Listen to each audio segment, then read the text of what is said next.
Amici, buongiorno da Leandro Maggi e Davide Stefanelli, naturalmente. Noi vi vogliamo fare gli auguri. Gli auguri di buon Natale, gli auguri di buon fine anno e soprattutto anche di inizio anno, che sia, come si dice un po' tutti gli anni, che sia migliore di quello che abbiamo appena concluso. Ma sicuramente sarà migliore. Concludendo. Sai cosa facciamo? Cambiamo un po' lo scenario? Dai, 1, 2, 3.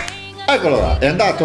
Oh. Buon Natale a tutti voi, alle vostre famiglie, state bene. A tutti voi. Veramente vogliatevi bene, perlomeno in questo periodo. Sappiate che bisogna essere solidari con tutti soprattutto con il vostro vicino di lavoro.